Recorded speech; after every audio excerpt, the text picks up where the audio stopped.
Hello, my great friends, and welcome back to another episode of Sam's Alchemy. Now, my great friend, let's rewind. It's April 1917, and Woodrow Wilson is the President of the United States. The man whose whole campaign was literally, he kept us out of war. Not just a slogan, that was the whole brand. He said it, repeated it, and printed it. And the American people said, great, let's vote for this guy, who's not gonna get our kids killed. Now, fast forward 4 months, America is going to war. Boom. My friend, what happened? Let me tell you what happened, my great friend. Back in January, the British intercepted a secret telegram. Germany was texting Mexico. Yeah, like, hey Mexico, wanna join the war and attack America? We'll give you Texas, New Mexico, and Arizona as a tip. Germany basically tried to Uber Eats revenge and sent the invoice to Wilson. So now our peace president is knee-deep in war plans. But here is the catch. He can't say it out loud. He just got re-elected on a no-war promise. And he is about to ship kids across the ocean. That's not a pivot, my friend. That's a political suicide. So what does he do? He doesn't explain it. He doesn't apologize. He doesn't tweet, my bad. He goes full control freak. Censors the media, bans anti-war speeches, blocks entire organizations from talking. And the press? He tells them exactly what to write. You say war is necessary or you don't say anything at all. Sam, did he just cancel freedom of speech? My friend, he didn't just cancel it. He put it in a trench and gave it a helmet and told it you're drafted. But Wilson wasn't stupid. He knew censorship alone wouldn't make people fight. The question for him wasn't, can we block the truth? It was, how do we make people believe the war is theirs? So he launched something America had never seen before. A brand new department with a totally innocent name. The Committee of Public Information. Sounds cute, right? Like it's handing out weather updates and chicken recipes. But nah, this was the first government propaganda machine. And its goal? Turn war into a brand. They made short films, heroic posters, Uncle Sam pointing at you, like a passive-aggressive manager. I want you for the US Army. And suddenly this wasn't a war anymore. It was a moral crusade. The Germans, savages. The Allies, noble defenders of democracy. And America, the chosen one. And guess what? It worked. The man who promised to avoid war sold it better than a Super Bowl ad. So now the war is done. Victory parades, liberty bonds, newspapers screaming democracy wins. But behind the scenes, a small group of people sitting there thinking, wait a second, we just convinced millions of people to support a war they didn't want with posters and movies. My great friend, they didn't just end the war. They unlocked a superpower, the ability to change public opinion, not necessarily with truth, not with force, but with storytelling. And from that group steps out a 26-year-old intern, junior copywriter, bit of a theater nerd, and his name? Edward Bernays, the man who took war propaganda and turned it into public relations. Wait, Sam, like modern PR? Exactly. This dude basically invented it. He literally looked at war propaganda and said, let's try that, but for bacon. Bernays realized something dangerous, my great friend. If you can't sell a war, you can't sell anything. He opens a PR office in New York, starts taking clients, not governments, but companies. And the first major one, Lucky Strike. Cigarettes, my friend. More specifically, how to sell cigarettes to women. Now I know what you're thinking. Just make them pink. Add some glitter. Call them Barbie flames. But no, that's not Bernays. Bernays doesn't sell products. He sells meaning. So Lucky Strike has a problem. Sales are good, but they could be great if only women smoked. At the time, my great friend, that was a hard no. In 1920s America, women lighting up a cigarette in public, that's like doing burpees at a funeral. Socially unacceptable, borderline scandalous. Men smoked, women sipped tea. Okay, Sam, so they made cute pink boxes, right? No, that's basic. That's lazy marketing. You think Bernays is just gonna put Barbie on a box and call it a day? No.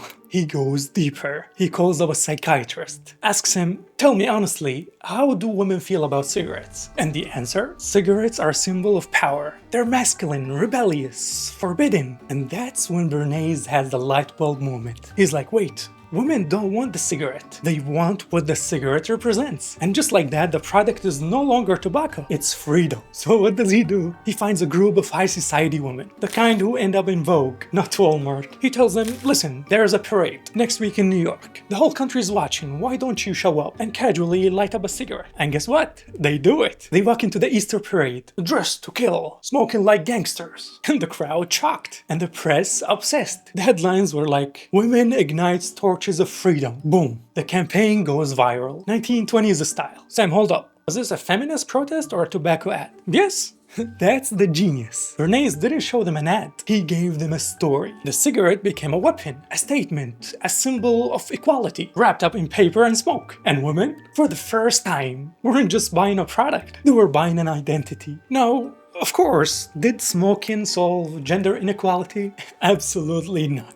It just gave women cancer and a false sense of rebellion. But Lucky Strike made a fortune, and Bernays, he smiled, lit up a metaphorical cigarette, and whispered to himself, that's how you sell a revolution. So Lucky Strike is crushing it. Women are smoking, and feminism apparently flammable. But now comes a weird problem. Sales starts to drop, and not because of health, not because of protests, not even because of competition. The reason? The box is green, like olive green, and it turns out that color doesn't match women's fashion. Sam, you're telling me women stopped buying cigarettes because they clashed with their outfits? Exactly, the Lucky Strike box was messing with the color palette of the roaring 20s. Flapper dress? No. Emerald box? Ooh. So what do? Easy, right? Just change the box. Make it burgundy, cream, floral, whatever. But the CEO of Lucky Strike says no, we're not changing the box. That's our brand. And Bernays goes quiet for a second and then says fine. Then we change fashion. I'm serious, my friend. He didn't change the packaging. He changed the entire fashion industry. He launches what he calls the Green Campaign for 6 months straight. Magazine covers goes green. Storefronts flood with green dresses. Designers are paid to include green in their collections. Even ads for completely unrelated products use green. He even throws a massive party in New York and makes everyone wear green. Sam, this is starting to feel like a witchcraft. My great friend, it is a witchcraft. But instead of potions and wands, he's using newspapers and mannequins. And guess what? It works! Green becomes fashionable. The color that once clashed, now it slays. And women start buying Lucky Strike again. Nothing changed about the cigarette. Not the taste, not the ad, and not the box. Only one thing that changed. Perception. That's when it becomes clear that Bernays isn't just a PR guy. He's a reality sculptor. So Bernays now has solved war, feminism, the color green. Next up, breakfast, specifically bacon. Here's what happened, my great friend. A meat company called Beechnut comes to Bernays with a problem. Listen, Ed,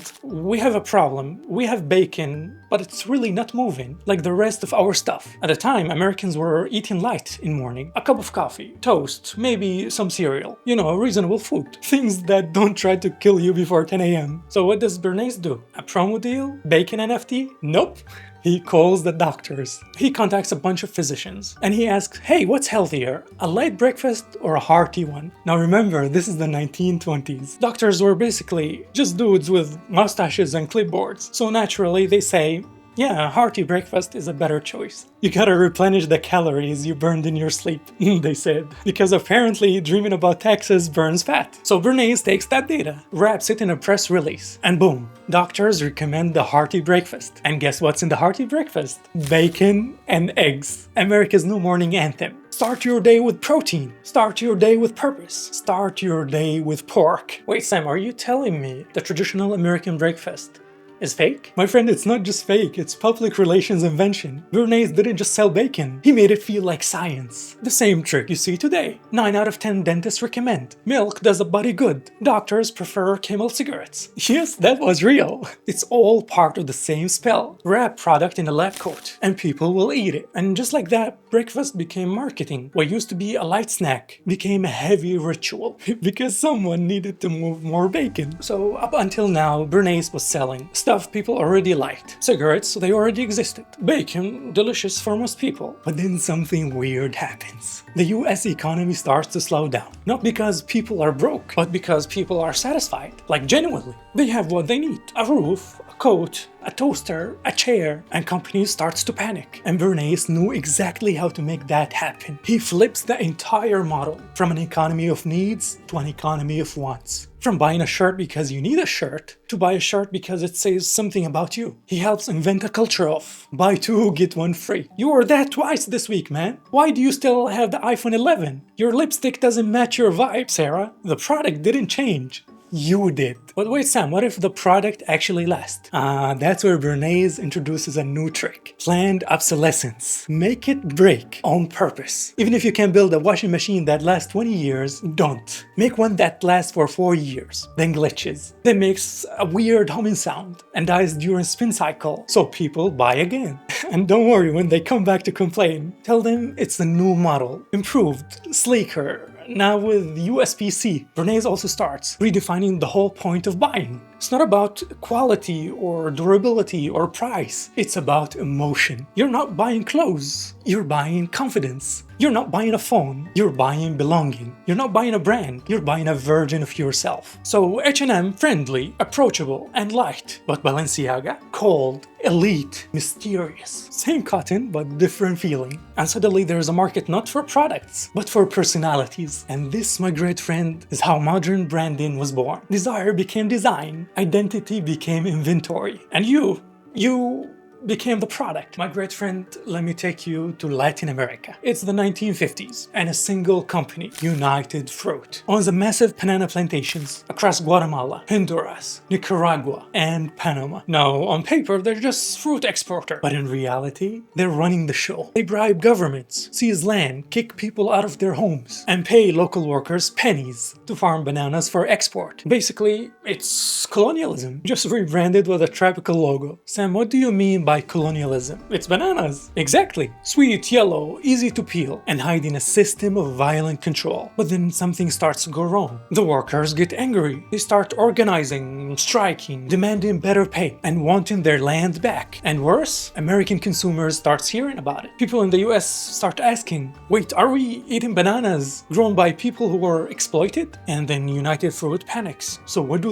They call Bernays. My great friend, they don't want labor solutions. They want a perception solution. They say, Edward, can you make this look better? Can you make us look like the good guys? And Bernays smiles and rolls up his sleeves and says, let's run the biggest PR stunt in corporate history. And step 1, rebrand colonialism. He launches a campaign called The Living Circle. Its message, we're not exploiting anyone. We're part of an ecosystem. We give you jobs, we give you radios, we give you fridges and ping pong tables. We import your bananas and export progress. It's not colonialism, my friend. It's just cooperation. It's business. Sam, did he just say ping pong? Yes, he literally used ping pong to explain away land theft. And for step 2, lie with photos. Now for the Americans, Bernays goes visual. He creates a PR spectacle called The Great White Fleet. Sounds like a cruise ship, right? It was actually a series of curated field trips. He flies US politicians, journalists, influencers, yes, influencers in the 50s, to tour banana plantations. But not the real ones, the fake ones. The movie set plantations. Perfect lighting, happy workers, clean uniforms, overtime smiles all around. Zero strikes, zero protests, just tropical vibes. And when these reporters go home, they write glowing reviews. United Fruit is helping Latin America prosper. Conditions are better than ever. The public buys it because they trust the messenger. Bernays didn't change reality. He just flew people to that part of the lie he wanted them to see. And suddenly the story wasn't about exploitation. It was about gratitude. Look at how America is helping the poor in the South. How lucky they are to have us. But here's the twist. It failed. Not with Americans. Oh no. But with actual people live in Latin America. Wait, the workers didn't believe it? Ah, what a shock. Nope. They lived it. No banana ad was going to convince them. Their hunger was misunderstood. The campaign backfired. Workers saw right through the living circle, and it made them angrier. And the first time in his career, Bernays' magic didn't work. Because propaganda, my great friend, only works on those who are far enough from the pain. So my great friend, the year is 1952. The country, Guatemala. And for the first time in decades, the people elect a new president, Jacobo Arbenz. He's young, educated, not a puppet, not corrupt, and most importantly, he is not here to play games with United Fruit. Sam, is this the same banana company? Oh yes, same bananas, same land, and same exploitation. But now Arbenz wants to change that. He launches a land reform program, and he says we're gonna take the unused land from United Fruit and give it to the original owners, people who actually work it. Seems fair, right? But United Fruit, not amused. They see this as a threat to everything. Their profits, their image, their control. So what they do? They call the same man. They always call Edward Bernays. But this time, he doesn't run a fashion campaign. He doesn't host a fashion parade. This time, he helps sell a regime change. What?